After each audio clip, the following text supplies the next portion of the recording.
আল্লাহ তাআলা কিয়ামতের কঠিন ময়দানে যেদিন স্বামী স্ত্রীকে চিনবে না, স্ত্রী স্বামীকে দেখে পালিয়ে যাবে, বন্ধু বন্ধুরে চিনবে না, পীর সাহেব মুরিদরে চিনবে না, মুরিদ পীর সাহেবরে চিনবে না, দলের কর্মী তার নেতারে চিনবে না, নেতা তার কর্মীরা চিনবে না, বন্ধু বন্ধুরে দেখে পালাবে। এই কঠিন মুহূর্তে সূর্যটা মাথার কাছে চলে আসবে, জমিনটা তামার জমিন হবে, আজকের জমিনের মতো নয়।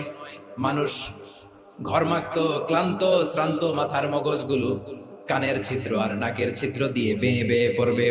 বিশ্বনবী ফরমান, কিয়ামতের ওই কঠিন ময়দানে 7 শ্রেণীর ব্যক্তিকে রব্বুল আলামিন তার আরশের নিচে ছায়া দিবেন। তার মধ্যে প্রথম শ্রেণীর ব্যক্তি হলো ইমামুন আদিল, যে ইনসাফের সাথে বিচার করে, যে জাস্টিস সমাজে সার্ভ করে, যে সুশাসন নিশ্চিত করে, ওই ইমামুন আদিল। আদিল শব্দটা বুঝছেন না? ইন্নাল্লাহা ইয়া'মুরু বিল আদল, পাইছেন? আদিল। 7 শ্রেণীর ব্যক্তিকে আল্লাহ তাআলা সুশীতল আরশের নিচে ছায়া দিবেন, যেদিন তার দেয়া ছায়া ছাড়া কোনো ছায়া থাকবে না। এর প্রথম হচ্ছে ইমামুন আদিল, ন্যায়পরায়ণ শাসক। চিল্লায় বলেন সুবহানাল্লাহ। আবার বিশ্বনবী বললেন, ইন্নাল মুকসিতিনা ইনদাল্লাহি আলা মানাবির মিন নূর আন ইয়ামিনির রহমান। কিয়ামতের দিন যারা ন্যায় পরায়ণ হিসেবে আল্লাহর সামনে দাঁড়াবে, কিয়ামতের দিন রব্বুল আলামিন তার আরশের ডান দিকে ওই ন্যায় পরায়ণ লোকদের জন্য আরশের ডান দিকে একটা নূরের মিম্বারে তাদেরকে বসার সুযোগ করে দিবে। আল্লাহর আরশের ডান দিকে ন্যায় পরায়ণ লোকদের জন্য আল্লাহ তাআলা নূরের মিম্বার বানাবে। চারটেখানে কথা মনে করেছেন? আল আদাল, জাস্টিস, ইন্নাল্লাহা ইয়া'মুরু বিল আদল। আল্লাহ তাআলা এই আদালতের নির্দেশনা দেন, সুবিচার, সুশাসন। প্রিয় ভাইরা, এটা আমরা বাংলাদেশে চাই কি চাই না? এই যে অরাজকতা, এই যে অন্যায়, এই যে জুলুম, এই যে ইনকনসিস্টেন্সি, সমাজের অসঙ্গতি, এর প্রধান কারণ জাস্টিস নাই, সুবিচার নাই, সুশাসন নাই। শেষবারের মতো আওয়াজ করে বলেন তো, আমরা বাংলাদেশে আদল চাই কি চাই না? তাহলে প্রথম নির্দেশনা শেষ, আল্লাহ তাআলা তোমাদেরকে আদলের আদেশ দেন। এরপর আল্লাহ বললেন, আমি তোমাদেরকে ইহসানের আদেশ দেই। ইন্নাল্লাহা ইয়া'মুরু বিল আদলি ওয়াল ইহসান। আমি তোমাদেরকে যেমনি আদলের নির্দেশনা দেই, তেমনি ভাবে তোমাদেরকে ইহসানের নির্দেশনা দেই। ইহসান, আওয়াজ করে সবাই বলেন তো ইহসান। ইহসান মানে কারো প্রতি সফট হার্টেড হওয়া, মহানুভব হওয়া, অনুগ্রহ পরায়ণ হওয়া, অনুগ্রহশীল হওয়া, একে অপরের প্রতি দয়াদ্র হওয়া। একে অপরের প্রতি দয়াদ্র, অনুগ্রহশীল হওয়া ছাড়া মানবিক সমাজ কশিনকালেও গঠন করা সম্ভব না। প্রিয় ভাইরা, সুন্দর আচরণ দিয়ে, ইহসান দিয়ে যা জয় করা যায়, নরম আচরণ দিয়ে যেটা অর্জন করা যায়, কঠোরতা দিয়ে সেটা পারা যায় না। বিষ্ণু ইসলাম ইহসান দিয়ে, কোমল আচরণ দিয়ে, তার অনুগ্রহ দিয়ে তিনি অনেক কাফিরের হৃদয়কে জয় করে ফেলেছেন। সাইয়েদনা সুমামা ইবনে উসাল রাদিয়াল্লাহু তাআলা আনহুর কথা মনে পড়ে যায়। তিনি ছিলেন ইয়ামামার বাদশা। মদিনাতে বিশ্বনবীকে হত্যা করার নিয়তে এসেছিলেন, গোপনে গোপনে বিশ্বনবীকে হত্যা করে আবার ইয়ামামাতে তিনি ফিরে যাবেন। কিন্তু কি অবাক করা কাণ্ড, হত্যা করতে পারে নাই, সাহাবাদের হাতে তিনি ধরা পড়ে গেলেন। সাইয়েদনা সুমামা ইবনে উসাল রাদিয়াল্লাহু তাআলা আনহু হত্যার নিয়তে আসলেন, কিন্তু হত্যা করতে পারলেন না। সাহাবারা ওনাকে ধরে ফেললেন, ধরে মসজিদে নববীর পিলারের মধ্যে বেঁধে রাখলেন। সুমামা ইবনে উসাল, সিরাত থেকে শুনে, সিরাত থেকে শোনাচ্ছি, রাদিয়াল্লাহু তাআলা আনহু ইয়ামামার অধিপতি ছিলেন। বিশ্বনবীকে হত্যার জন্য আসছেন, ধরা পড়ে গেছেন, এখন মসজিদে নববীতে বেঁধে রাখছেন, তার মানে বন্দী। এখন স্ট্যাটাস কি? বন্দী, ক্যাপ্টিভ। তো বিষ্ণু ইসলাম সাহাবাদেরকে বললেন, তার খোঁজ খবর নিও, সুমামা ইবনে উসালের খোঁজ খবর নিও। সাহাবারা বলেন, ইয়া রাসূলুল্লাহ, আপনাকে হত্যা করতে এসেছে, তার তো কঠিন ক্যাপিটাল পানিশমেন্ট হওয়া দরকার, কঠিন শাস্তি হওয়া দরকার। বিষ্ণু বললেন, না, আমি যেটা জানি তোমরা সেটা জানো না, তোমরা সুমামার সাথে ভালো আচরণ করো। বিশ্বনবী সুমামার কাছে গেলেন। প্রথম দিন যে তিনি কালেমার দাওয়াত দিলেন, ঈমানের দাওয়াত দিলেন, ইসলামের দাওয়াত দিলেন, রিসালাতের দাওয়াত দিলেন, আখিরাতের দাওয়াত দিলেন। পরের দিন যে বিশ্বনবী সালাতের দাওয়াত দিলেন, যাকাতের দাওয়াত দিলেন, ইসলাম কি, কিভাবে, কেমন করে পালন করতে হয় চমৎকার আর্টিকুলেট করতে শুরু করলেন। তন্ময় হয়ে সুমামা ইবনে উসাল রাদিয়াল্লাহু তাআলা আনহু বিশ্বনবীর কথাগুলো শুনতে আরম্ভ করলো। একদিন নয়, 2 দিন নয়, টানা 3 দিন বিশ্বনবী সুমামার কাছে ইসলামকে প্রেজেন্ট করেছেন, উপস্থাপন করেছেন। আওয়াজ করে বলেন, কয় দিন? 3 দিন। 3 দিন মসজিদে নববীতে বাঁধা। আর সাহাবীদেরকে বললেন তার খোঁজ খবর নিও, তোমরা যে রুটি বানাও এর মধ্যে সবচেয়ে ভালো আটার রুটিটা তারে দিও, সবচেয়ে রিফাইন্ড খেজুর যেটা পিওর খেজুর এটা তারে দিও। আর বিশ্বনবী নিজের উট থেকে দুধ দহন করে ওনার বাড়ির এক কর্মচারীকে বলেছেন দুধ দহন করে সুমামার জন্য নিয়েছে। সুবহানাল্লাহ পড়বেন না? সবাই তো অবাক, ইয়ামামা থেকে আসছে নবীকে হত্যা করতে, বিশ্বনবী দেখে তার জামাই আদর করে। 1 দিন নয় 2 দিন নয়, টানা 3 দিন বিশ্বনবী এভাবে সুমামার কাছে যেয়ে যেয়ে ইসলামকে প্রেজেন্ট করতে আরম্ভ করলেন, ইসলামকে উপস্থাপন করতে শুরু করলেন, আর তাকে চমৎকার এন্টারটেইনমেন্ট আপ্যায়ন দিতে আরম্ভ করলেন। টানা 3 দিন যখন ইসলামের দ্য বিউটিজ অফ ইসলাম, ইসলামের সুমহান বাণী সৌন্দর্য তার কাছে উপস্থাপন শেষ, তাকে আপ্যায়ন শেষ, বিশ্বনবী বললেন সাহাবাদেরকে যাও এবার সুমামার হাতের পায়ের রশি দুটো খুলে দাও।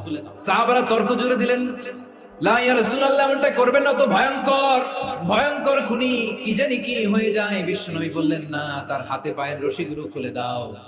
সাহাবারা বিশ্বনবীর কথা মতো তার হাতে পায়ের রশিগুলো খুলে দিল।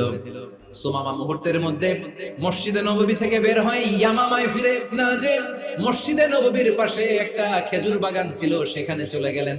সেখানে একটা ছোট্ট কুয়া ছিল, কুয়ার পানি দিয়ে তিনি গোসল করলেন। সুবহানাল্লাহ পড়েন। কুয়ার পানি দিয়ে গোসল করে মসজিদে নববীর সামনে এসে বিশ্বনবী এবং সাহাবাদের সামনে দাঁড়িয়ে সাব্বাবা উঁচু করে বললেন, আশহাদু আল্লা ইলাহা ইল্লাল্লাহ ওয়া আশহাদু আন্না মুহাম্মাদান আবদুহু ওয়া রাসূলুহু। আমি সাক্ষ্য দিচ্ছি আল্লাহ ছাড়া কোনো ইলাহ নাই, আর মুহাম্মদ আল্লাহ তাআলার প্রেরিত বান্দা এবং রাসূল। প্রিয় ভাইরা, ইহসান দিয়ে যা জয় করা যায়, কঠোরতা দিয়ে সেটা কঠিন কালেও জয় করা যায় না। আওয়াজ করে বলেন ঠিক কি না? এবার সুমামা দাঁড়িয়ে বলে, ওগো নবী, আমি তো কালিমা পড়ে মুসলমান হয়ে গেলাম, এবার শোনেন, এই মুহূর্তের আগে আপনার চেহারার চাইতে নিকৃষ্ট কোনো চেহারা আমার কাছে ছিল না, কিন্তু শাহাদা পাঠ করার পরে আপনার চেহারার চাইতে উত্তম শ্রেষ্ঠ কোনো চেহারা আমার কাছে আর নাই। ও নবী, আজকের দিনের আগে ইসলাম ধর্মের চেয়ে নিকৃষ্ট অপছন্দনীয় কোনো ধর্ম আমার কাছে ছিল না, কিন্তু এই মুহূর্ত থেকে ইসলামের চেয়ে সেরা শ্রেষ্ঠ পছন্দনীয় কোনো ধর্ম আমার কাছে নাই। নবী গো, আজকের দিনের আগে মদিনার চাইতে অপছন্দনীয় নিকৃষ্ট কোনো শহর আমার কাছে ছিল না, কিন্তু এই মুহূর্তের পর থেকে মদিনার চাইতে কোনো শ্রেষ্ঠ শহর আমার জানা নাই। সে ছিল গমের বড় ডিলার, গম বেচত। কি বেচত? তার গম কিনে মক্কার লোকেরা রুটি খাইতো। সে ঘোষণা দিল, আজকে থেকে মক্কাবাসীদের জন্য সব গম আমি হারাম করে দিলাম, মক্কাবাসী এখন না খেয়ে মরে। সুবহানাল্লাহ পড়বেন না? মক্কাবাসী বিশ্বনবীর কাছে আসলেন, এসে বললেন, মুহাম্মদ, আমরা তো তোমার ভাই, তোমার চাচা, তোমার ভাতিজা, তোমার আত্মীয়, তুমি সুমামারে বলো সে যেন আবার গমের সাপ্লাই মক্কার জন্য অনুমতি দিয়ে দেয়। বিশ্বনবীর অনুমতি ক্রমে সুমামা আবার মক্কাতে গম পাঠাতে শুরু করলো। পড়েন সুবহানাল্লাহ। ইহসান, ইহসান দিয়ে আপনি যেটা জয় করতে পারবেন, you can win the heart of your enemies. ইহসান দিয়ে আপনি আপনার শত্রুর হৃদয়কে জয় করতে পারবেন। এজন্য আল্লাহ বললেন, ওয়া আনফিকু ফি সাবিলিল্লাহি ওয়া লা তুলকু বিআইদিকুম ইলাত তাহলুকা ওয়া আহসিনু ইন্নাল্লাহা ইউহিব্বুল মুহসিনিন। তোমরা আল্লাহর রাস্তায় দান করবে আর নিজেরা নিজেদেরকে ধ্বংসের হাতে ঠেলে দিও না। তোমরা একে অপরের প্রতি ইহসান করবে, কারণ ইহসানকারীদেরকে আল্লাহ বড় ভালোবাসে। সুবহানাল্লাহ পড়েন। আবার সূরা রহমান আল্লাহ বললেন, হাল জাযাউল ইহসানি ইল্লাল ইহসান ফাবিআইয়ি আলা, সবাই পড়েন, ফাবিআইয়ি আলাই রাব্বিকুমা তুকাযযিবান। ইহসানের প্রতিদান হিসেবে ইহসানি হয়। বিশ্বনবী সুমামার প্রতি যেমন ইহসান করেছেন, সুমামাও ঠিক তেমন ইহসান ফিরিয়ে দিয়েছে। ঠিক কিনা বলেন? তাহলে 1 নম্বরে হচ্ছে আদ, ন্যায় বিচার। 2 নম্বরে সবাই বলেন ইহসান, সদাচরণ। ইহসান 2 ধরনের প্রিয় ভাই, ইহসান ফিল ইবাদা, ইহসান ফিল মুআমালা। ইহসান ফিল ইবাদা হচ্ছে একাগ্র অনুভবে ইবাদতে ডুব দেওয়া, এর নাম ইবাদতের ইহসান। সুবহানাল্লাহ। বিশ্বনবী বলেন, ইহসান মানে কি জানো নাকি? হাদিসে জিবরিলে সাইয়েদনা জিবরিল আলাইহিস সালাম বিশ্বনবীকে বললেন, আখবিরনি আনিল ইহসান। নবী আমাদেরকে বলেন ইহসান মানে কি? বিশ্বনবী বললেন, আনতা আবুদাল্লাহা কাআন্নাকা তারাহু ফাইন লাম তাকুন তারাহু ফাইন্নাহু ইয়ারাক। ইহসান মানে হলো এমন ভাবে তুমি আল্লাহর সামনে নিজেকে উজাড় করে ইবাদত করবে, তুমি ভাববে তুমি আল্লাহকে দেখতে পাচ্ছ। আর এটা যদি ভাবা তোমার জন্য কঠিন হয়ে যায়, অন্তত এতটুকু তুমি ভাববা যে আল্লাহ তোমাকে দেখতে পাচ্ছেন। ঠিক কিনা বলেন? ও আমার বীর চট্টলার ভাইয়েরা, কেউ যেটা দেখে না সেটা দেখে কে? এই বিশ্বাস হৃদয়ের মধ্যে আছে? নামাজে যখন দাঁড়ান এই ফিলিংসটা আনা যাবে? এসা পর্যন্ত যে আমরা হায়াত পাবো কোনো গ্যারান্টি আছে? সবাই আওয়াজ করে বলেন, গ্যারান্টি আছে? গ্যারান্টি নাই। এই জন্য বিষ্ণু ইসলাম বলেছে, এমন ভাবে নামাজে দাঁড়াও, ইবাদত করো, মনে করো হতে পারে এটাই আমার জীবনের শেষ নামাজ। পারফর্ম দ্য সালাহ as if this is the last and final prayer. এমন ভাবে সালাতে দাঁড়াও, ভাবো হতে পারে এটাই তোমার জীবনের শেষ নামাজ। এমন ভাবে নামাজে দাঁড়াও, ভাবো এটাই শেষ নামাজ। তাহলে নামাজে একাগ্রতা বাড়ায় দিবে কে? ফলে ইবাদতের ইহসান আমাদের অর্জিত হবে। আর মুআমালাতে ইহসান হলো, বিশ্বনবী বলেন, ইন্নাল্লাহ তাবারাকা ওয়া তাআলা كتب الإحسان على كل شيء فإذا قتلتم فأحسنوا القتلة وإذا ذبحتم فأحسنوا الذبح وليحد أحدكم شفرته وليرح ذبيحته। ইহসান দুই ধরনের, আওয়াজ করে বলতে হবে কয় ধরনের? একটা হচ্ছে ইহসান ফিল ইবাদা, ইবাদতে ইহসান। ইবাদতে ইহসান কি? একাগ্র অনুভব দিয়ে ইবাদত করা, মন প্রাণ দিয়ে ইবাদত করা। আর মুআমালাতে ইহসান কি? সব কাজে, দৈনন্দিন কাজে, কর্মে, সামাজিক অ্যাক্টিভিটিতে কোমলতা প্রদর্শন করা, অনুগ্রহের সাথে সবকিছু করা। আল্লাহ তাআলা, ইন্নাল্লাহ তাবারাকা ওয়া তাআলা কাতাবাল ইহসানা আলা কুল্লি শাই, তিনি সবকিছুর ব্যাপারে ইহসানকে আবশ্যক করেছেন। সবকিছু, মুমিনের সব কাজে ইহসানের পরশ থাকবে। ওয়া ইযা কাতালতুম ফাহসিনুল কিতলা, বিষ্ণু বলেন তুমি যখন কাউকে হত্যা করো ইহসানের সাথে করো। সুবহানাল্লাহ পড়বেন না? যখন হত্যা করো তখনও ইহসানের সাথে। আচ্ছা, হত্যা করবো আবার ইহসান আসবে করতে, তোরে তো মেরেই ফেলবা। আল্লাহ, ও ভাই একজন খুন করেছে, খুনি, রাষ্ট্রীয় আইনে তার শাস্তি হয়েছে ডেথ পেনাল্টি, মৃত্যুদণ্ড। এখন মৃত্যুদণ্ড দেখে আপনি যেমনি মন চায় তেমনি মারবেন লোকটারে? ওর নাক কেটে ফেলতে পারবেন? ওর কান কাটতে পারবেন? ওর চোখ উপড়ে ফেলতে পারবেন আপনি? যেমন মন চায় তার অঙ্গহানি করা যাবে না। ইহসানের সাথে তাকে হত্যা করবেন। সুবহানাল্লাহ, this is Islam. This is the true essence of Islam. ওয়াইদা যাবাহতুম ফাহসিনু যাবহা, যখন জবাই করবে তখনও ইহসানের সাথে জবাই করবে। করব জবাই, ওইখানেও নাকি ইহসান। আচ্ছা, কুরবানির দিন আমরা পশুগুলোরে কি করি বলেন? সবাই আওয়াজ করে জবাই। জবাই মানে তো এটার মেরেই ফেলতেছি, একটু পরে তো টুকরো টুকরো করে গোশতগুলো খাবো। আরে এটা তো খাবো, এটা তো মেরেই ফেলবো। বিষ্ণু বলে না, জবাইয়ের মধ্যেও, মুমিনের জবাইয়ের ভেতরেও ইহসানের পরশ থাকা চাই। যখন জবাই করবে প্রাণীটাকে হাত পা টাইট করে বেঁধে নাও, ছুরিটাকে শার্পেন করে নাও, ধারালো করে নাও, যাতে অল্প সময়ে জবাইটা হয়ে যায়, প্রাণীটা যাতে কম কষ্ট পায়। সুবহানাল্লাহ পড়েন। দিস ইজ কল্ড ইহসান। আল্লাহ তাআলা যেমনি আদলের আদেশ করেছেন, ন্যায় বিচার, জাস্টিস এনশিওর করতে বলেছেন, সমাজে ইহসানের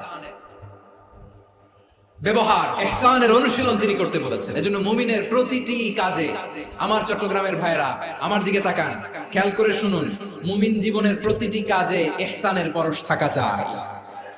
আমরা যেন আমাদের পরিবারের প্রতি ইহসান করি, আমরা যেন আমাদের কর্মচারীদের প্রতি ইহসান করি, আমরা যেন আমাদের কলিগদের প্রতি ইহসান করি, আমরা যেন আমাদের ভাইদের প্রতি ইহসান করি। মুমিন জীবনের প্রতি কাজে ইহসানের পরশ থাকার দরকার আছে না নাই? কথা বুঝতে পেরেছেন? তাহলে আল্লাহ তাআলার তিনটা আদেশ ছিল, কয়টা গেল? প্রথমে কি ছিল? আদল। দুই নম্বরে, তিন নম্বরে রব্বুল আলামিন বললেন ওয়া ইতাইদিল কুরবা, নিকটাত্মীয়দেরকে দান করো, নিকটাত্মীয়দেরকে দাও, যারা তোমাদের ব্লাড কানেকশনের আত্মীয় তাদেরকে তোমরা দাও। এখানে জেনারেলি বললেন দাও, কি দিব সেটা তিনি এখানে বলেন নাই, সেটা তিনি সূরাতুল ইসরার মধ্যে বলেছেন। আল্লাহ বলেন ওয়া আতিদাল কুরবা হাক্কা, নিকট আত্মীয়দেরকে তাদের অধিকার, তাদের প্রাপ্য তোমরা বুঝিয়ে দাও। দেখেন, একটা শান্তির সমাজ, একটা সমৃদ্ধ সমাজ, একটা মানবিক সমাজ গঠনের জন্য আল্লাহ তাআলা বেশি না, মাত্র তিনটা অর্ডার, তিনটা ভার্ডিক্ট তিনি জারি করেছেন। এক নাম্বার সুশাসন, ন্যায় বিচার। দুই নাম্বার ইহসান। তিন নাম্বার নিকটাত্মীয়, যারা কাছে, তোমার ভেরি ক্লোজ রিলেশনশিপে আছে, তাদেরকে দাও। দাও, দিলে বাড়িয়ে দেয় কে? অনেকে দিতে চায় না, কৃপণতা করে। দিলে বাড়ায় দেয় কে? ও মিয়া, মদিনার মধ্যে সবচাইতে গরিব সাহাবী ছিল বেলাল রাদিয়াল্লাহু তাআলা আনহু। ওনার এন্টায়ার অ্যাসেট, সম্পদের পরিমাণ কতদূর জানেন? একটা লুঙ্গি। বেলাল রাদিয়াল্লাহু তাআলা আনহু, ওনার টোটাল ওয়েলথের এস্টিমেশন হচ্ছে মাত্র একটা লুঙ্গি। একটা লুঙ্গি, টোটাল ওয়েলথ এস্টিমেশন, টোটাল সম্পদের পরিমাণ বেলাল রাদিয়াল্লাহু তাআলা আনহুর কি ছিল? ওই বেলাল রাদিয়াল্লাহু তাআলা আনহুকে বিষ্ণু ইসলাম বলেছেন, আনফিক ইয়া বেলাল, ও বেলাল তুমিও দাও। ওয়ালা তাখশা মিন যিল আরশি ইখলালা, আরশের অধিপতির তো কোনো ঘাটতি নাই, তুমি দিলে ওই আল্লাহ তোমারে বাড়ায় দিবে। এজন্য আমার প্রিয় ভাইয়েরা, দিলে কমে না, দিলে বাড়ে। অনেকে ধরে রাখে, নতুন কিছু নিতে পারে না, হাত দিয়ে যেটা ধরে রেখেছেন এটা দিয়ে দেন, বড় একটা ধরার সুযোগ পাবেন। জোরে বলেন ঠিক কিনা? রব্বুল আলামিন বললেন ৩ নাম্বার আদেশ হলো তোমাদের প্রতি সমাজটারে কেমন করে মানবিক সমাজ, সুন্দর সমাজ গড়বা। ৩ নাম্বার আদেশ হলো ওয়াতিদাল কুরবা হাক্কা, নিকটাত্মীয়দেরকে তাদের প্রাপ্য বুঝিয়ে দাও। এই নিকটাত্মীয়দেরকে তাদের অধিকার বুঝিয়ে দেওয়া, প্রাপ্য বুঝিয়ে দেওয়াতে আমাদের গাফলতি আছে না নাই? অনেকে দেখবেন অনেক আল্লাহওয়ালা, তাহাজ্জুদ গুজার, সেজদা দিতে দিতে কপালে কালো দাগ ফেলে দিছে, সে তার বোনের হকটা আদায় করে নাই, আছে না নাই? অনেক বড় হাজী সাহেব, বিশাল লম্বা দাড়ি, ছেলেরে সব দিয়ে দিছে, মেয়েরে কিছু দেয় নাই, মেয়ের হক আদায় করে নাই, আছে না নাই? এই হাজী সাহেবেরা, এই আল্লাহওয়ালারা কিয়ামতের ময়দানে আটকে যাবে। আপনি অন্যের অধিকার নষ্ট করেছেন, তাদের রাইটস কে ভায়োলেট করেছেন। এজন্য আল্লাহ তাআলা বলেন, কারো অধিকার যদি কেউ নষ্ট করে, ওই সমাজটা মানবিক সমাজ কঠিনকালেও হতে পারে না। এজন্য ৩ নম্বর আল্লাহ বললেন ওয়া ইতাইদিল কুরবা, নিকটাত্মীয়দেরকে দাও। কি দিবা? তাদের অধিকার দিয়ে দাও। বোনের অধিকার বুঝিয়ে দাও, মেয়ের অধিকার বুঝিয়ে দাও, ফুফুর অধিকার বুঝিয়ে দাও। দেখবেন অনেক মায়েরা ছেলের পাতে মুরগির রান দেয়, মেয়ের পাতে দেয় মুরগির ঠ্যাং। তো মেয়ের কি মুরগির রান খেতে মনে চায় না? মনে চায় না? এমনটা করা যাবে না। নিকটাত্মীয়দেরকে অধিকার দিয়ে দাও, নিকটাত্মীয়ের সাথে সুসম্পর্ক রাখো। আদেশটা কার? এজন্য প্রিয় ভাইরা, জীবনে যদি বারাকা অর্জন করতে চান, নিকটাত্মীয়দের সাথে সুসম্পর্ক রাখতে হবে, তাদের জন্য উপহার পাঠাতে হবে। বিশ্বনবী বলেন, লা ইয়াদখুলুল জান্নাতা কাতে, যে ব্যক্তি আত্মীয়তার সম্পর্ককে ছিন্ন করে দেয়, সে কঠিন কালেও আল্লাহর জান্নাতে ঢুকবে না। আপনি কি এটারে সহজ হাদিস মনে করছেন? এটা সহজ কথা? আপনি ভাবছেন আপনার নামাজ আপনার বাঁচাতে পারবে, আপনার রোজা বাঁচাতে পারবে, আপনার তাহাজ্জুদ আপনার বাঁচাতে পারবে? অধিকার নষ্ট করলে কিছুই আপনারা বাঁচাতে পারবেন না।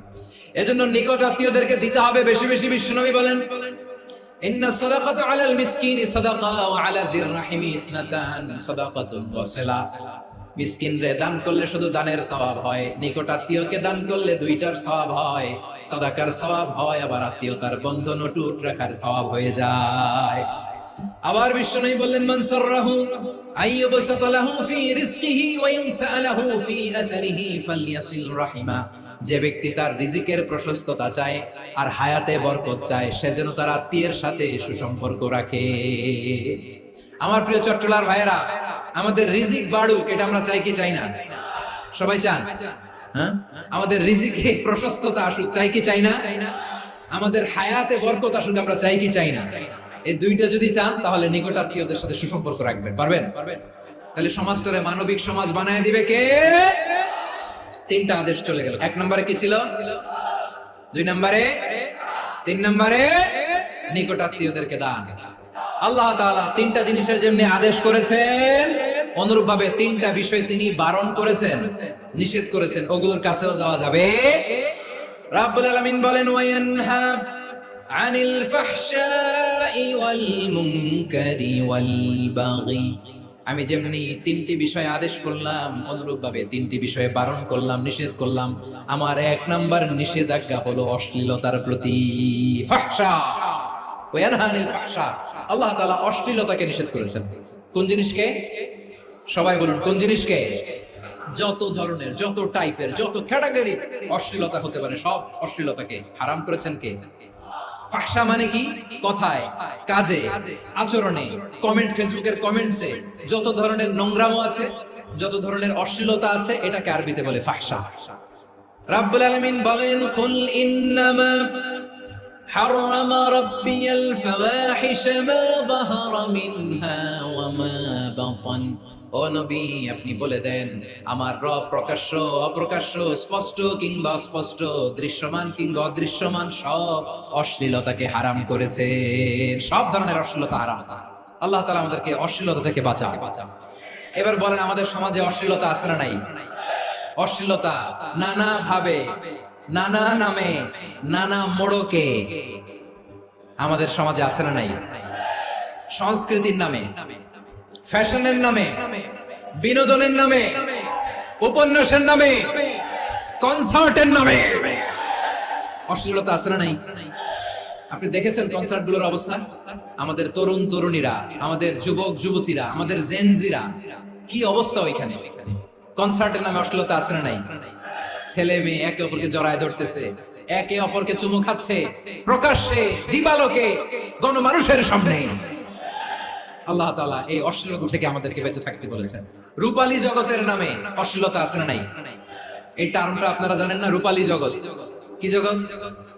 আসলে কি রূপালী জগৎ না অন্ধকার জগৎ? আমার বোনেরা, আপনাদেরকে যে কি বলে তারা বুঝায়, রূপালী জগৎ শুনেই আপনি বরকে যাবেন না। রূপালী জগতে যে নারী যত বেশি উলঙ্গ, সে নাকি তত বেশি সাহসী। জানেন?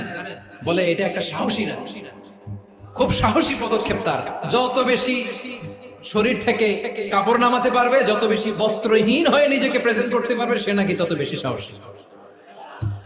আমার চট্টলার ভাইয়েরা, শয়তানের প্রথমে এজেন্ডা ছিল বনি আদমকে বস্ত্রহীন করা। সে আদম এবং হাওয়া আলাইহিস সালামকে নিষিদ্ধ গাছের ফল খাইয়ে তাদেরকে বস্ত্রহীন করেছে। এই জামিনেও সে আমাদেরকে বস্ত্রহীন করতে চাইবে। এই রূপালী জগতের নামে তারা এটা করে। আমার প্রিয় বোনেরা, আপনি জানেন না আপনার দাম কত?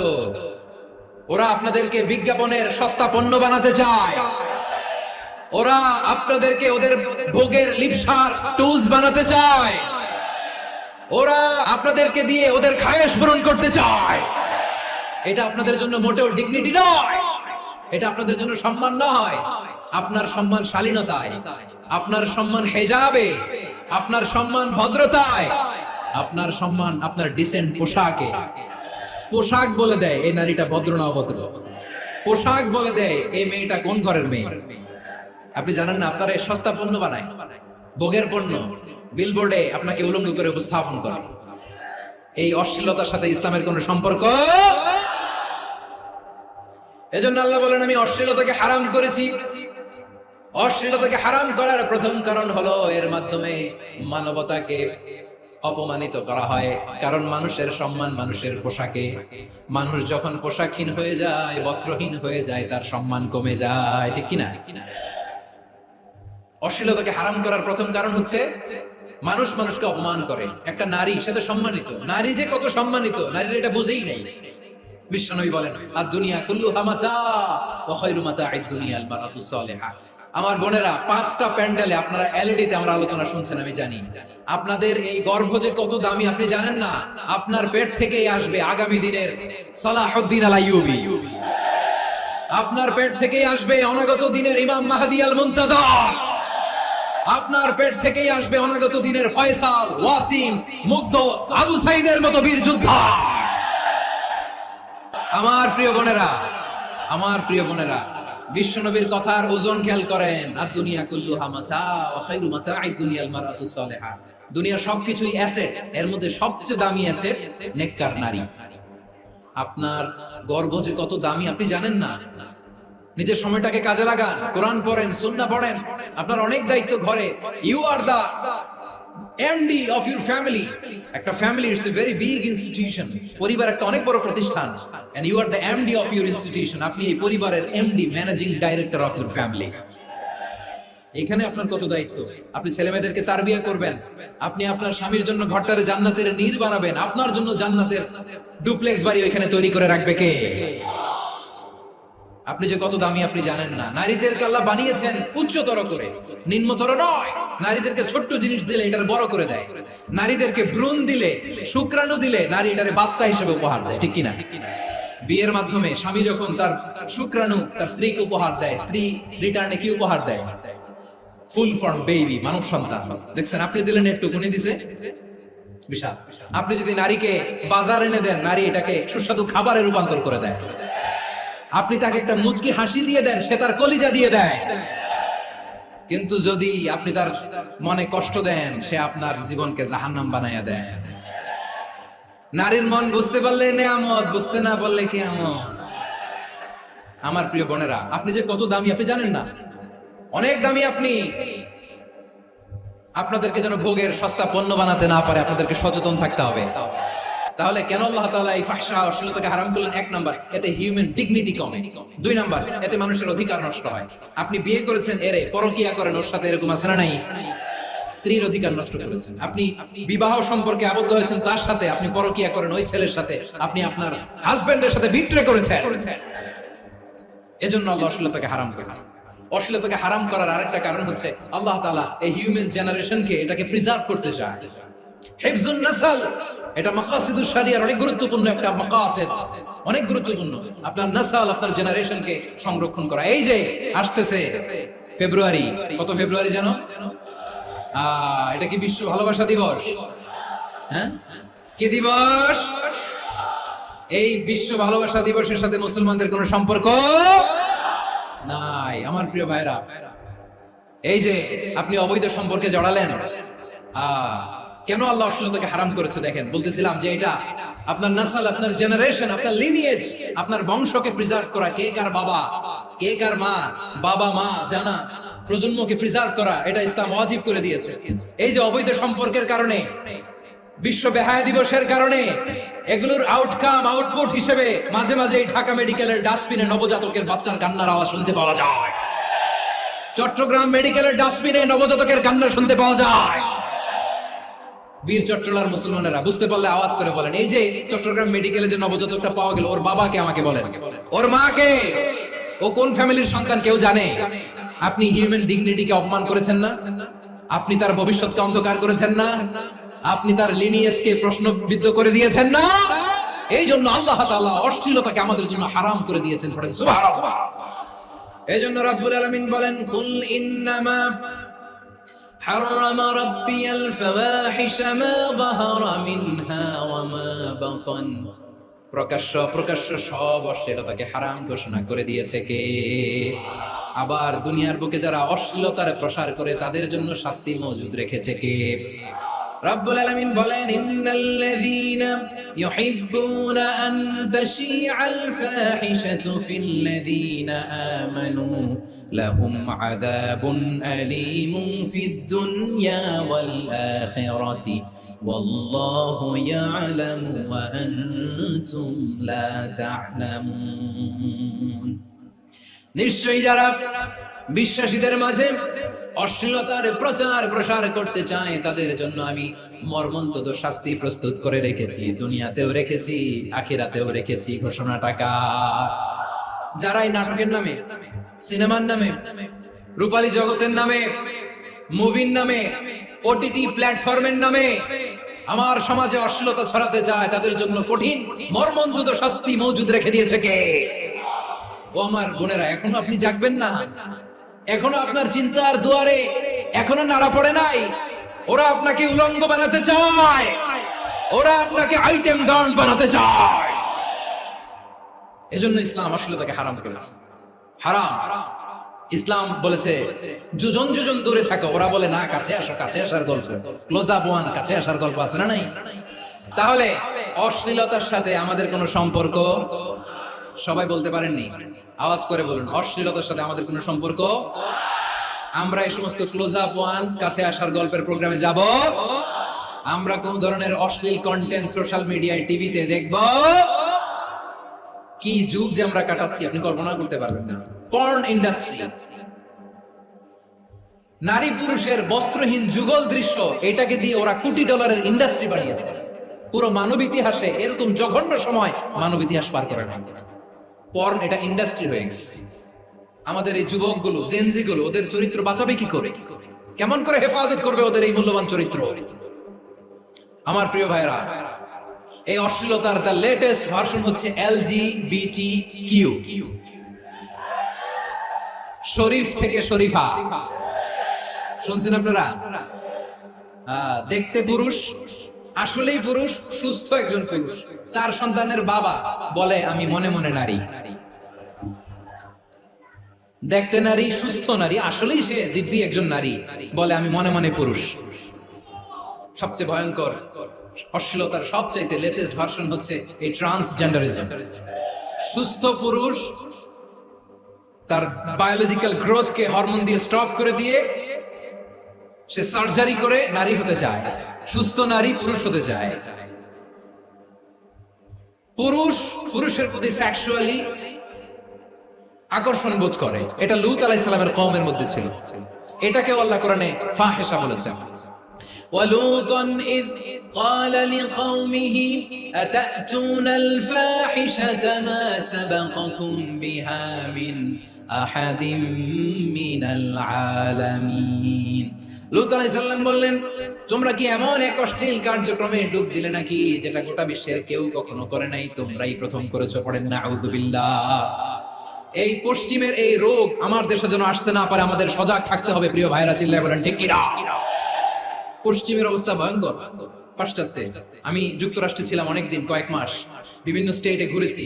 গার্ডিয়ানরা উদ্বিগ্ন, ছেলে মেয়েদেরকে, ছোট্ট ছেলে মেয়ে, ওদেরকে জিজ্ঞেস করে, তুমি how do you feel right now inside yourself? তুমি ভিতরে ভিতরে কেমন ফিল করো? তোমাকে ছেলে ছেলে লাগে না মেয়ে মেয়ে লাগে?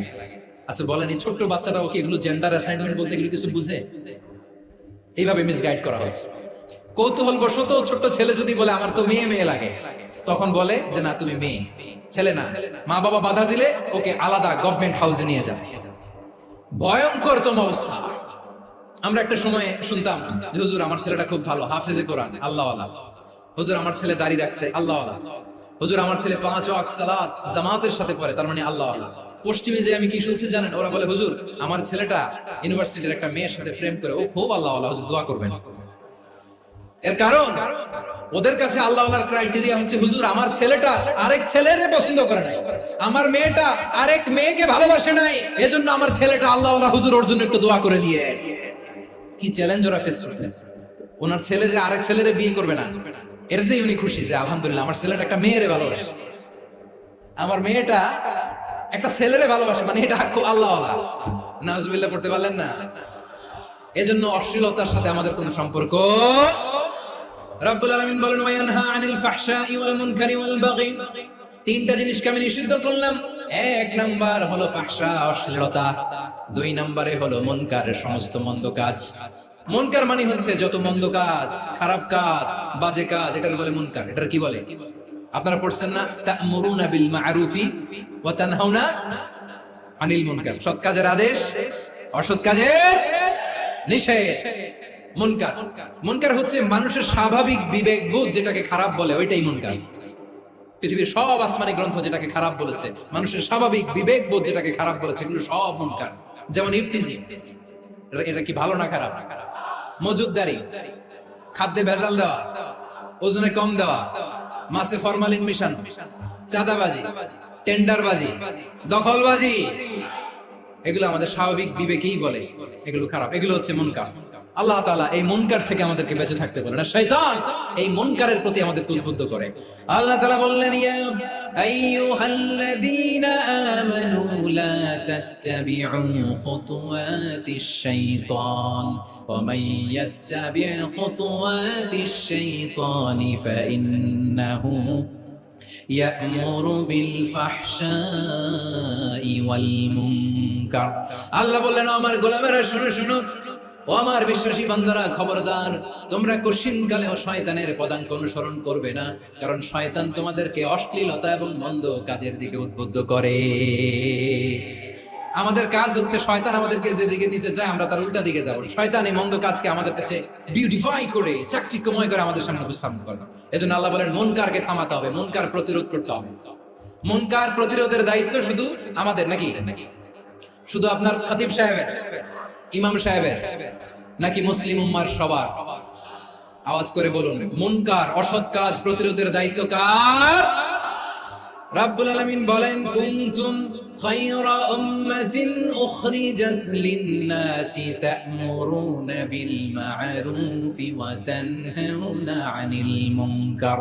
তোমাদেরকে শ্রেষ্ঠ জাতি করে জমিনের মধ্যে আবির্ভূত করা হয়েছে, যাতে করে তোমরা জমিনের ভেতরে সৎ কাজের আদেশ করতে পারো আর অসৎ কাজের নিষেধ করতে পারো। উম্মাহ, কুনতুম খায়রা, তাহলে গোটা উম্মার দায়িত্ব, এটা বুঝতে পারছেন তো? আচ্ছা, আরো নিচে আসেন।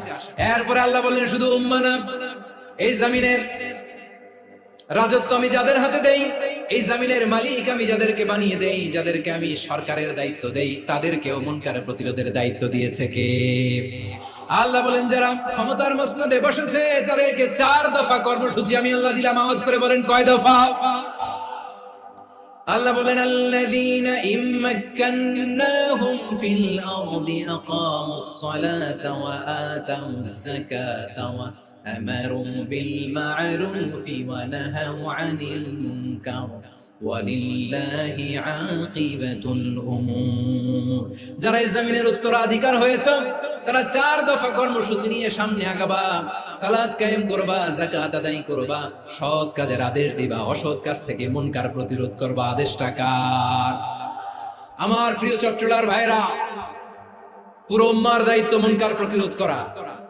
সরকার প্রধানের দায়িত্ব মুনকার প্রতিরোধ করা। এরপর আল্লাহ বলেন প্রতিটা ফ্যামিলির যিনি প্রধান সিইও বাবা, প্রত্যেক বাবারও দায়িত্ব এই মুনকার প্রতিরোধ করা। আওয়াজ করে বলেন ঠিক কিনা?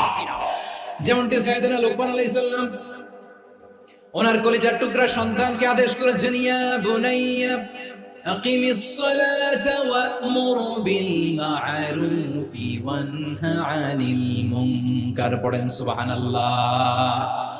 বাবা ছেলেকে সবক দিচ্ছে। লোকমান আলাইহিস সালাম ছেলেকে বলতেছে, ওরে আমার কলিজার টুকরা সন্তান, ওরে আমার বাছা, নামাজ কায়েম করবা, সৎ কাজের আদেশ দিবা, আর মুনকার প্রতিরোধ করবা। অসৎ কাজ, সমাজ থেকে খারাপ কাজকে ঝেঁটে বিদায় করে দিবা। তাহলে দেখেন আমি স্টেপ বাই স্টেপ নামলাম। পুরা উম্মার দায়িত্ব, জমিনের উত্তরাধিকারী আল্লাহ যাদেরকে বানিয়েছেন সরকার, তাদের দায়িত্ব, প্রতিটি ফ্যামিলির প্রধানের দায়িত্ব। এরপরে বিশ্বনবী বলেন সচেতন প্রতিটি মুসলিমের দায়িত্ব সমাজ থেকে মুনকারকে উৎখাত করা। বিশ্বনবী বলেছেন, মান রাআ মিনকুম মুনকারান ফালিয়ুগাইয়িরহু বিয়াদিহি ফাইন লাম ইয়াস্তাতি ফাবিলিসানিহি ওয়া ইন লাম ইয়াস্তাতি ফাবিকলবিহি ওয়া যালিকা আযআফুল ঈমান। সমাজে যে মুনকার দেখবে, খারাপ কাজ দেখবে, সেজন্য হাত দিয়ে সেটাকে থামায়। আমার প্রিয় ভাইরা, না থামালে আমরাই ডুববো শেষমেশ। আমাদের বাঁচার জন্য হলেও থামাইতে হবে। রব্বুল আলামিন বলেন, ওয়াত্তাকু ফিতনাতাল লা তুসিবান্নাল্লাযীনা যালামু মিনকুম খাসসা। ও আমার গোলামেরা, ওই আযাবকে ভয় করো যে আযাব যখন আমি জমিনের বুকে পাঠাই শুধু জালেমদেরকেই মারি না, আলেমদেরকেও মারি। আযাব যখন আসে তখন শুধু জালিমই মরে না, আলেমও মরে। জানেন মুসা আলাইহিস সালামের পায়ে একবার একটা লাল পিঁপড়া, তো উনি রেগে মেগে পাশি দেখে লাল পিঁপড়ার বাসা, পা দিয়ে ডলে মুছে সবগুলো পিঁপড়া মেরে ফেলছে। এই ঘটনাটা আল্লাহ ঘটিয়েছেন এজন্য মুসা আলাইহিস সালাম ছিলেন কালিমুল্লাহ, সরাসরি আল্লাহর সাথে কথা বলতেন। তিনি আল্লাহকে জিজ্ঞেস করেছিলেন, আল্লাহ তুমি যখন কোন জনপদে আযাব পাঠাও, শাস্তি দাও, ওখানকার শুধু জালেমরাই তো মরে না, ভালো মানুষগুলোও মরে, তো আযাব দিবা মুশরিকদের উপর দিবা, অবাধ্যদের উপর দিবা, ভালো মানুষগুলোরে মারো কেন? আল্লাহ বলেন, মুসা তোমার যে কামড় দিছিল পায়ের মধ্যে পিঁপড়া, কয়টা পিঁপড়া? একটা পিঁপড়া, তো সবগুলারে মারলা কেন? রেগে মেগে পুরো পিঁপড়ার বাসা ভেঙে মেসাকার করলা কেন? আমি যখন অ্যাকশনে যাই, আমি যখন শাস্তি দেই, তখন এত বাস বিচার করা হয় না, বাস বিচার করা যায় না। যখন অ্যাকশনে যাওয়া হয় ওইটা ডাইরেক্ট অ্যাকশন হয়ে যায়। চিল্লায় বলো ঠিক কিনা? এজন্য আমাদের বাঁচার জন্য হলেও এই পাপ থামাতে হবে, এই শয়তানের অট্টহাসি থামাতে হবে, অন্যায় অপরাধ সমাজ থেকে আমাদের থামাতে হবে। কারণ আযাব আসলে ওরাও মরবে, আমরাও মরবো। একটা জাহাজ 2 তলা, আপনি আছেন 2য় তলায়। নিচের তলার কিছু লোক জাহাজের তলা ছিদ্র করতে আরম্ভ করছে। কি ছিদ্র করতেছে? আচ্ছা, জাহাজের তলা ছিদ্র করলে তলা দিয়ে কি ঢুকে? এখন আপনি যদি বলেন আমার কি, আমি তো 2 তলায়, আমি তো ভালো আছি, ওরা ছিদ্র করে ওরা মরবে। আসলে কি শুধু ওরা মরবে? তলা দিয়ে যখন পানি ঢুকবে, জাহাজ ডুবলে আপনিও মরবেন। এজন্য নিজে মরার আগে ওই পাগলগুলোর নিচতলায় যে থামাতে হবে। চিল্লায় বলেন ঠিক কিনা? এজন্য আল্লাহ বললেন মুনকার প্রতিরোধের দায়িত্ব সমাজের টপ টু বটম সবার। এজন্য মুনকার প্রতিরোধ করার দরকার আছে না নাই? সমাজে এই যে ইফটিজিং হয়, আপনার বোনের বয়সী একটা মেয়েকে কিছু বকাটে টিটকারি করে, এই বলে সেই বলে, নোংরা কথা বলে, রাস্তায় দেখেও আপনি পাশ দিয়ে না দেখার মতো চলে যান কেন? আপনি দাঁড়ান না কেন? আপনি দাঁড়ালেই তো থেমে যাবে, কারণ সত্যের যে শক্তি তার সামনে মিথ্যা মুখ থুবড়ে পড়ে। আপনার সামনেও কিছুই না, নাথিং। আপনি দাঁড়ান, ওকে প্রশ্ন করেন যে আমার বোনকে তুমি ডিস্টার্ব করো কেন? আপনাকে দেখে আরো 5 জন দাঁড়াবে, 5 জনকে দেখে আরো 10 জন দাঁড়াবে। আমাদের নীরবতা আর আমাদের নিশ্চুপ থাকাই জালিমদেরকে আরো শক্তিশালী জালিম বানিয়েছে। এজন্য মুনকার প্রতিরোধের দায়িত্ব আমাদের সবার। টেন্ডারবাজি, চাঁদাবাজি, দুর্নীতি, অপরাধ, দখলদারিত্ব, মজুদদারি, এগুলো সবকিছু একসাথে প্রতিরোধ করতে হবে। ঠিক কিনা বলেন? একটা মানবিক সমাজ যদি চাই, প্রতিরোধ করতে হবে। প্রিয় ভাইয়েরা, আল্লাহর শপথ নিয়ে বলি, এই নাসিহাত গুলো সবার জন্য, সব দলের জন্য, সব মতের মানুষের জন্য। আমরা কোন দলের প্রতি মানুষকে ডাকি না, আমরা ডাকি ইসলামের দিকে। সব দলের, সব মতের, সব মানুষদেরকে আমরা আহ্বান জানাই, আসুন আমরা একটা সুন্দর সমাজ বিনির্মাণ করি। এই যে নতুন বাংলাদেশের এক সুযোগ এসেছে, আর জীবনে হয়তো আসবে না, সামনের 100 বছর এই সময় আসবে না। আসুন দেশটাকে আমরা সাজাই, আসুন আমরা দুর্নীতি বন্ধ করি, আসুন আমরা চাঁদাবাজি বন্ধ করি, আসুন আমরা দখলদারিত্ব বন্ধ করি, আসুন আমরা এক দল আরেক দলকে নিশ্চিহ্ন করার যে রাজনীতি, এটা বন্ধ করি। সব দলের প্রতি আমার আহ্বান, আমরা চাঁদাবাজ মুক্ত বাংলাদেশ চাই, জুলুম মুক্ত বাংলাদেশ চাই, ফ্যাসিজম মুক্ত বাংলাদেশ চাই, গুণ খুন খারাপি মুক্ত বাংলাদেশ চাই, আমরা নতুন ভোরের বাংলাদেশ চাই। ওই বাংলাদেশ পাওয়ার জন্য মুনকার প্রতিরোধে, অন্যায় প্রতিরোধে যদি বাঘের বাচ্চার মতো, আবু সাইদের মতো 2 হাত উঁচু করে, বুককে টান টান করে প্রসারিত করে দাঁড়াতে হয়, রাজি আছো মুসলমান? রাব্বুল আলামিন বলেন, ওয়ায়ানহা আনিল ফাহশাই ওয়াল মুনকারি ওয়াল বাগি ইয়াইযুকুম লাআল্লাকুম তাযাক্কারুন। আল্লাহ বললেন, আমি অশ্লীলতাকে নিষেধ করি, আমি সব ধরনের মন্দ কাজকে নিষিদ্ধ করি, সব শেষে আমি সীমা লঙ্ঘনকে তোমাদের জন্য নিষিদ্ধ করি। নিষিদ্ধ করেছেন কয়টা জিনিস? 1 নম্বরে অশ্লীলতা, 2 নম্বরে মুনকার তথা সব মন্দ কাজ, 3 নম্বরে আল বাগি, সীমা লঙ্ঘন, ক্রসিং দ্য লিমিট। সীমা লঙ্ঘন করা ভালো না। We all should know our limits. চিল্লায় বলেন ঠিক কিনা? একই আয়াতে আল্লাহ বললেন, কুল ইন্নামা হাররামা রাব্বিয়াল ফাওয়াহিশা মা যাহারা মিনহা ওয়া মা বাতানা ওয়াল ইসমা ওয়াল বাগিয়া বিগাইরিল হক। অন্যায় ভাবে যে অবাধ্য হয়, যে সীমা লঙ্ঘন করে, তাদেরকেও আমি এটা হারাম করে দিলাম। সীমা লঙ্ঘন করা হারাম। আল্লাহ বারবার বারবার আমাদেরকে ওয়ার্নিং দেয়। যখন আমরা থামি না, তখন আল্লাহ ধরে, আর যখন ধরে তখন ছাড়ে না। ধরে ধরে ধরে না, ধরলে আল্লাহ। ফেরাউনকে কিন্তু হুট করে ধরে নাই, আপনারা জানেন, 9 বার ওয়ার্নিং দিয়েছে ফেরাউনকে। আল্লাহ তাআলা ওয়ার্নিং দিয়েছিল কয়বার? রাব্বুল আলামিন বলেন, ওয়ালাকাদ আতাইনা মূসা 9 আয়াতিন বাইয়িনাত।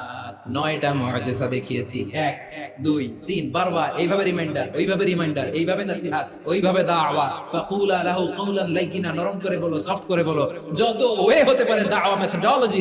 মুসা আলাইহিস সালামের সব অ্যাপ্লাই শেষ, 10ম বারে যে আল্লাহ ধরছে। 10ম বারে যে ধরেছে। এজন্য আল্লাহ বলেন, আমি সীমা লঙ্ঘনকে পছন্দ করি না। কোরআনের অন্য আয়াতে বাগীকে বলা হয়েছে আল ইতিদা, সীমা লঙ্ঘন যারা করে তাদেরকে আল্লাহ বলেছেন মুতাদিন। ওয়াকাতিলু ফি সাবিলিল্লাহিল্লাযীনা ইউকাতিলুনাকুম ওয়া লা তা'তাদু ইন্নাল্লাহা লা ইউহিব্বুল মুতাদিন। আমি সীমা লঙ্ঘনকারীদেরকে কোশ্চিনকালেও পছন্দ করি না। আমরা যেন সীমা লঙ্ঘন না করি, রাজি আছেন তো? যে কোনো ক্ষেত্রে ইবাদতে যেন সীমা লঙ্ঘন না করি।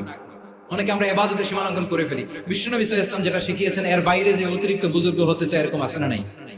কোন ক্ষেত্রে সীমা লঙ্ঘন করা যাবে, এমনকি যুদ্ধ ক্ষেত্রেও না। বিশ্বনবী সাল্লাল্লাহু আলাইহি ওয়াসাল্লাম বলেন, খবরদার যুদ্ধ ক্ষেত্রেও সীমা লঙ্ঘন করো না।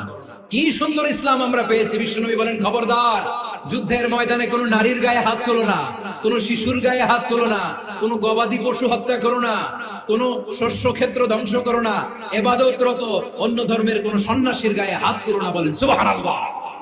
তাহলে আমরা সীমা লঙ্ঘন করতে পারবো। প্রিয় ভাইরা, একটা সুখী, সমৃদ্ধ, শান্তির সমাজ, মানবিক সমাজ যদি আমরা গঠন করতে চাই, আমাদের আল্লাহর দেয়া কয়টা আদেশ মানতে হবে বলেন দেখি? আর বেঁচে থাকতে হবে কয়টা জিনিস থেকে? আল্লাহর আদেশ কি? 1 নাম্বার আদাল, ন্যায়পরায়ণতা। আমরা সুবিচার, সুশাসন, ন্যায় বিচার চাই কি চাই না? 2 নম্বরে কি ছিল? মাশাআল্লাহ, আমরা যেন সবার প্রতি দয়া পরবশ হই, ইহসান করি। 3 নম্বরে কি ছিল? নিকটাত্মীয়দের দান করা, তাদের অধিকার প্রাপ্য গুছিয়ে দেওয়া। পাশাপাশি 3টা জিনিস থেকে আল্লাহ বারণ করেছেন, নিষেধ করেছেন। তার প্রথমটা ফাহশা, অশ্লীলতা। অশ্লীলতার সাথে আমাদের কোনো সম্পর্ক। 2 নম্বর নিষেধাজ্ঞা কি ছিল? আল মুনকার, সমাজের যত মন্দ কাজ, এগুলোকে আমরা প্রতিরোধ করব। রাজি আছেন তো সবাই? 3 নম্বরে আল বাগী, সীমালঙ্ঘন। কোন মুসলিম সীমালঙ্ঘন করে না। রাব্বুল আলামিন শেষে বললেন, ইয়াইদুকুম লাআল্লাকুম তাযাক্কারুন। আল্লাহ তোমাদেরকে উপদেশ দেন যাতে তোমরা শিক্ষা গ্রহণ করো। আমরা উপদেশ দেব, আমরা জোর করে কাউরে কিছু মানাতে চাই না। লা ইকরাহা ফিদ্দীন ওয়া যাক্কির ফা ইন্না যিকরা তানফাউল মুমিনিন। উপদেশ দিলে এটা মুমিনদের কাজে দেয়। লাস্তা আলাইহিম বিমুসাইতির ইন্নামা আনতা মুযাক্কির। নবী হে, আপনি রিমাইন্ডার দাতা, আপনি উপদেশ দিবেন। আমরাও বিশ্বনবীর এই হাদিসগুলো থেকে, কোরআনের আয়াত থেকে রিমাইন্ডার, এই কথামালা বাণী বাহক হিসেবে এই বাণীগুলো আপনাদের সাথে কাছে পৌঁছে দিলাম। আমরা আল্লাহ তাআলার কাছে প্রার্থনা করি, আল্লাহ আমরা যেন আদল দিয়ে আমাদের সমাজকে গঠন করতে পারি। আল্লাহ আমরা যেন ইহসান করতে পারি, আমরা যেন নিকটাত্মীয়দের দান করতে পারি। আল্লাহ যত ধরনের অশ্লীলতা, অনাচার, মন্দ কাজ, সীমালঙ্ঘন, অবদ্ধতা থেকে যেন আমরা বেঁচে থাকতে পারি। আল্লাহ তাআলা আমাদের সবাইকে কথাগুলো বোঝার ও আমল করার তৌফিক দান করুক। হাযা মা ইনদি ওয়াল ইলমু ইনদাল্লাহ আলাইহি তাওয়াক্কালতু ওয়া ইলাইহি উনীব। সুবহানাকাল্লাহুম্মা বিহামদিকা আশহাদু আল্লা ইলাহা ইল্লা আনতা আস্তাগফিরুকা ওয়া আতুবু ইলাইক।